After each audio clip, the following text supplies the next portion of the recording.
Halo Sobat Kimia, perkenalkan nama saya Patrick Torang Simamora dari kelas 12 IPA 2 SMA Plus Taruna Andalan. Pada kesempatan kali ini, saya akan menjelaskan materi bab 3 yaitu logam alkali dan saya dibimbing oleh Bu Julita Marita Panjaitan. Nah, teman-teman masih tahu nggak apa itu logam alkali? Pasti udah pada lupa ya, karena mungkin materinya udah nggak kesana lagi. Tapi kita akan bahas lagi di kelas 12. Nah, teman-teman tahu nggak kalau alkali itu ada di golongan 1A? Pada masih ingat nggak waktu kelas 10 kita pelajari? Dia ada di logam alkali di golongan 1A. Nah, kita juga di kelas 12 dapat mempelajarinya pada buku kimia kurikulum 2013 di bab 3 mulai dari halaman 114. Nah, nggak usah basa-basi lagi, kita lanjut nih ke peta konsepnya. Nah, jadi di sini saya akan menjelaskan tentang sifat fisika dan kimia logam alkali, proses pengolahannya, terdapat di alam, dan juga manfaat serta karakteristiknya. Oke, kita lanjut ke pengertian nih. Nah, pada logam alkali, unsur-unsur yang sifatnya mirip pada sistem periodik dikelompokkan dalam satu golongan. Salah satunya adalah unsur alkali. Logam alkali adalah logam golongan 1A yang terdiri dari litium, natrium, kalium, rubidium, cesium, dan francium. Unsur-unsur ini adalah paling reaktif dibandingkan golongan logam lainnya. Unsur-unsur ini memiliki susunan elektron pada kulit terluar Ns1 dan merupakan reduktor kuat karena mudah melepaskan satu elektron pada kulit terluarnya. Oleh karena logam-logam golongan 1A membentuk basa-basa kuat, maka disebut logam alkali. Nah, saya juga mendapatkan gimana sih cara menghafal golongan 1A biar mudah? Saya dapat nih dari ruang guru. Kita bisa membuat seperti bahasa Lina Kabur, Robi CS, frustasi. Nah, teman-teman bisa menghafal tuh dari ruang guru supaya kita lebih mudah menghafal golongan 1A. Nah, kita lanjut ke slide selanjutnya ya. Nah, Bang, hidrogen termasuk alkali nggak? Saya ingin menjelaskan nih, bahwasannya unsur hidrogen itu bukan merupakan logam alkali. Dikarenakan, yang pertama, unsur hidrogen memiliki kecenderungan seperti golongan 7A, yaitu dapat menerima satu elektron berwujud gas dengan membentuk senyawa diatomik yaitu H2. Nah, yang kedua, tidak memiliki sifat logam dan tidak seperti unsur di 1A lainnya yang cenderung melepas satu elektron. Selain itu juga, elektron hidrogen dapat ditarik oleh atom lainnya sehingga dapat menjadi ion H+. Nah, jadi udah tahu kan kalau hidrogen itu tidak termasuk alkali karena dua alasan ini. Nah, selanjutnya kita masuk ke sifat fisika unsur logam alkali. Nah, teman-teman bisa memperhatikan nih slide yang ada di video saya dan juga ada tabel. Nah, ini sama aja ya kayak di tabel periodik unsur, cuma ada beberapa yang lain yang tidak ada di tabel ini.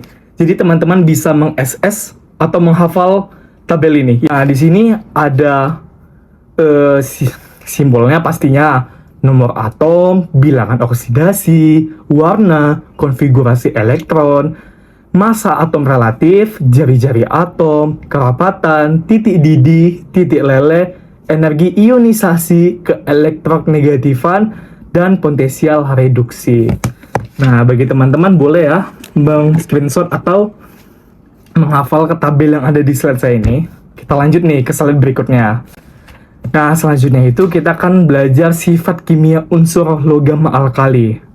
Nah, kali ini unsur-unsur alkali sangat reaktif atau mudah bereaksi dengan unsur lain karena mereka mudah melepaskan elektron terluarnya. Di udara, unsur-unsur ini akan bereaksi dengan oksigen atau air. Oleh karena itu, unsur ini biasanya disimpan dalam minyak tanah atau hidrokarbon yang inert. Nah, selanjutnya, unsur alkali ini tidak ada yang terdapat di dalam bentuk unsurnya. Biasanya bergabung dalam mineral yang larut dalam air. Contohnya NaCl atau natrium klorida. Unsur alkali terdapat dalam senyawa alam sebagai ion unipositif. Artinya itu positif satu ya teman-teman. Nah, selanjutnya itu sifat logam unsur alkali dari atas ke bawah pada tabel periodik bercendung bertambah. Nih, kita bisa lihat dari 1, 3, 11, 19, 37. Nah, jadi bertambah ya, semakin ke bawah.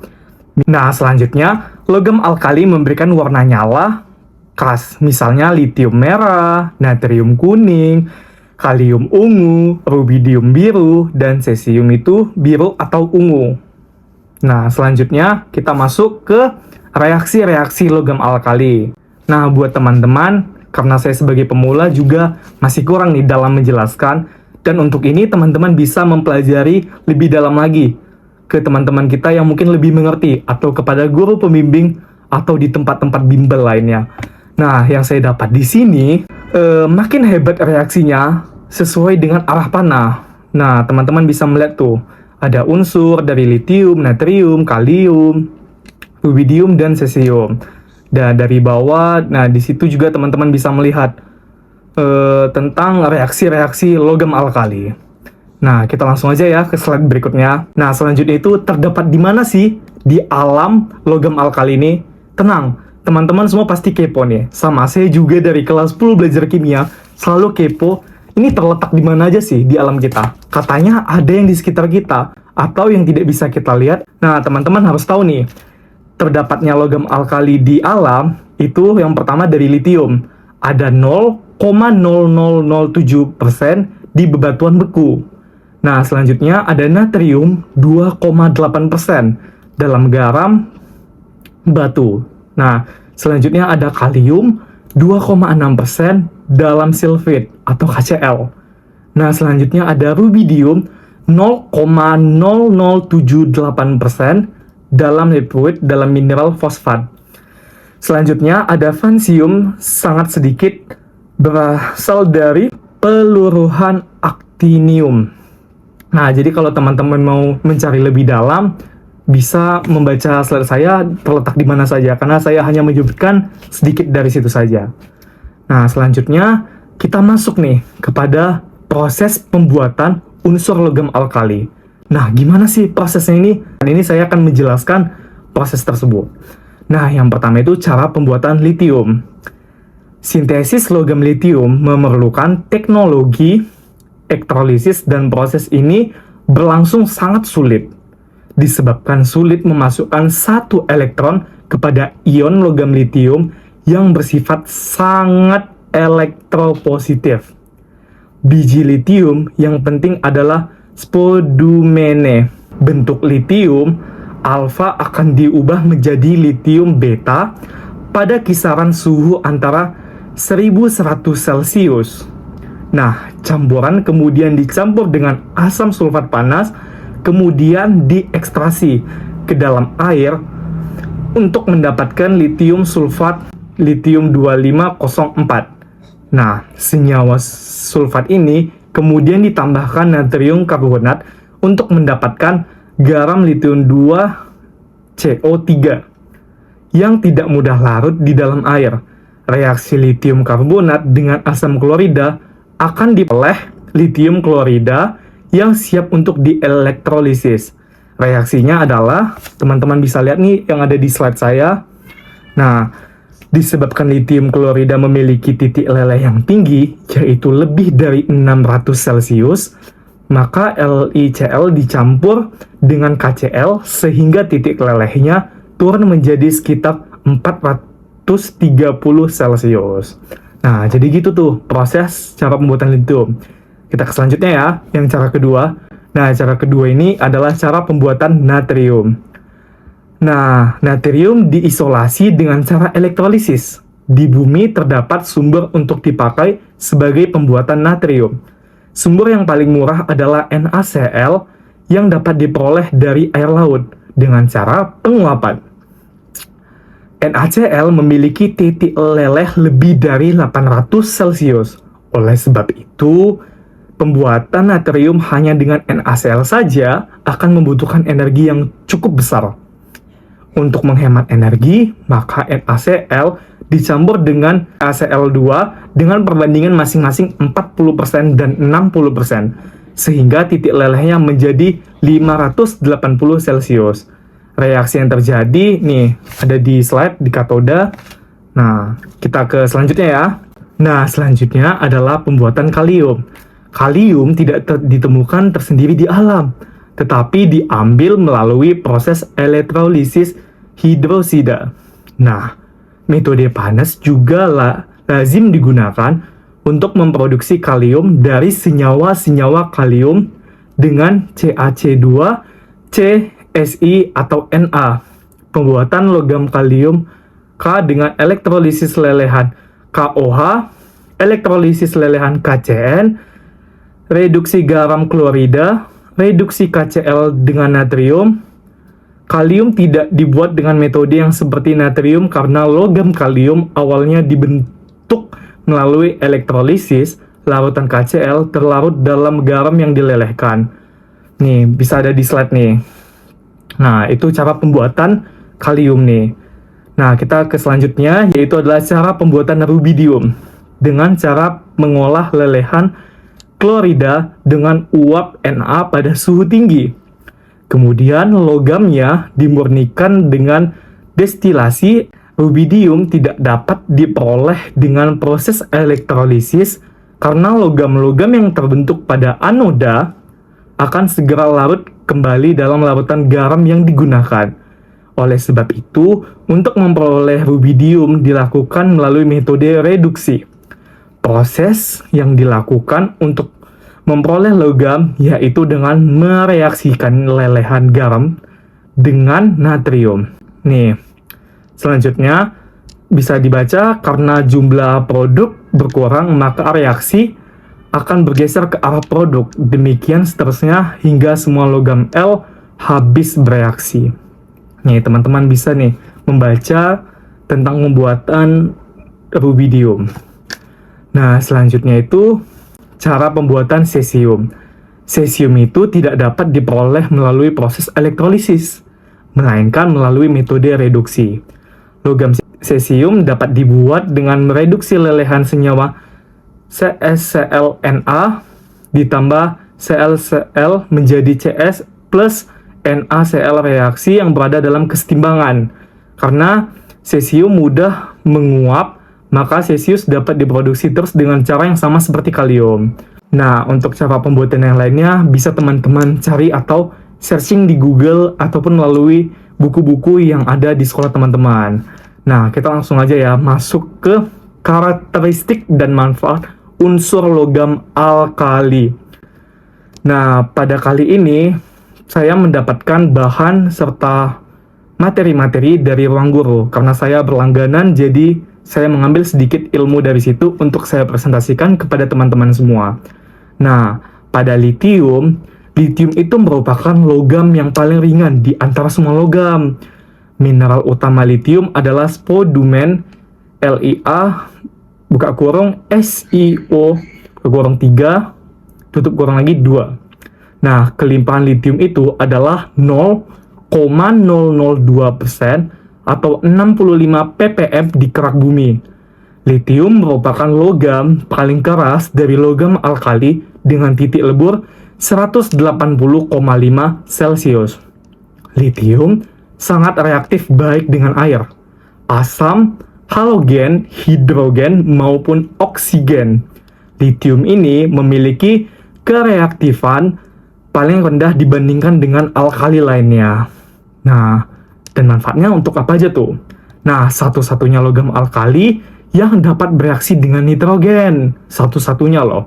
Nah, banyak dimanfaatkan sebagai bahan baterai ion yang digunakan pada jam alat-alat elektronik. Nah, selanjutnya itu ada natrium. Nah, karakteristik natrium ini, kelimpahan natrium di alam sekitar 2,6% di kerak bumi. Natrium ini juga merupakan logam yang lunak seperti logam alkali lain dengan titik lebur 98 Celcius sehingga mudah sekali untuk dipotong. Warna keperakan namun mudah oksidasi, sehingga bagian permukaan akan berwarna abu-abu kehitaman tertutup oksida, memiliki titik lebur 97,8 Celcius. Natrium ini merupakan logam alkali yang reaktif dengan air, oksigen, halogen, dan asam. Ketika bereaksi air dan asam akan menghasilkan basa kuat dan gas hidrogen dengan sangat cepat, sehingga gas hidrogen akan terbakar dan menghasilkan letupan. Logam natrium banyak digunakan dalam industri senyawa organik seperti pembuatan ester. Senyawa turunan natrium banyak digunakan dalam industri makanan seperti NaCl, secara luas digunakan dalam bumbu masak. Nah, selanjutnya untuk manfaatnya ada di slide saya, bisa dibaca dan dibantu oleh teman-teman. Selanjutnya itu ada kalium. Kalium ini memiliki titik leleh cukup rendah, 63,7 Celcius. Kalium merupakan logam yang sangat ringan, sehingga ketika bereaksi dengan air akan menguap di atas air. Kelimpahan kalium di kerak bumi adalah 2,09%. Mineral utama kalium adalah sulfit dan karnalit. Kalium sangat reaktif baik dengan air, asam, halogen, hidrogen, maupun oksigen. Ketika bereaksi dengan oksigen, kalium akan membentuk oksida, perioksida, dan superoksida. Nah, kalium ini dimanfaatkan untuk bahan pembersih, bumbu, penyedap, pupuk, mesiu, sabun, dan desinfektan seperti KMNO4. Nah, selanjutnya ada rubidium. Kelimpahan rubidium hanya 1% di kerak bumi. Mineral utama rubidium adalah lepidolit, polusit, dan leusit. Rubidium merupakan unsur yang lunak dengan titik leleh sedikit di atas suhu kamar sekitar 39,1 Celcius. Nah, rubidium sangat reaktif dengan air, asam, halogen, hidrogen, maupun oksigen. Rubidium ketika bereaksi dengan oksigen akan membentuk 4 jenis oksida. Nah, untuk manfaatnya sendiri, saya belum menemukan yang konkret atau yang sesuai fakta. Nah, bagi teman-teman yang tahu apa aja manfaat rubidium ini, bisa dimasukkan ke kolom komentar. Nah, selanjutnya itu ada cesium. Cesium merupakan logam alkali yang paling lunak di antara alkali yang lain, dengan titik leleh di sekitar suhu ruang yaitu 28,4 Celcius hingga meleleh ketika dipegang. Cesium ini masuk unsur yang jarang ditemui karena berada di kisaran 0,0003% di kerak bumi yang ditemukan pada polusit. Nah, cesium sangat reaktif baik dengan air, asam, halogen, hidrogen, maupun oksigen. Cesium disimpan dalam tabung kaca hampa udara agar tidak teroksidasi. Nah, cesium mampu bereaksi dengan es membentuk cesium hidroksida. Nah, selanjutnya yang terakhir adalah francium. Francium merupakan logam alkali satu-satunya yang bersifat radioaktif. Francium merupakan logam yang sangat jarang ditemukan. Kedua terjarang setelah statin dengan waktu paruh hanya 22 menit yang terdapat pada uraninit atau mineral yang mengandung uranium. Francium bersifat karsinogenik. Francium merupakan unsur yang hanya digunakan untuk keperluan penelitian saja. Jadi nggak sembarangan ya teman-teman. Nah, sekian dari presentasi saya. Bagi teman-teman yang ingin memperdalam materi tersebut, bisa menonton atau membaca ulang kembali yang ada di slide saya. Dan teman-teman yang masih kurang dalam presentasi saya, boleh dimasukkan kolom komentar supaya saya lebih memperbarui cara penjelasan saya. Mungkin ada beberapa kalimat atau kata yang salah, mohon dimaafkan. Sekian dari saya ucapkan kembali terima kasih dan mohon maaf.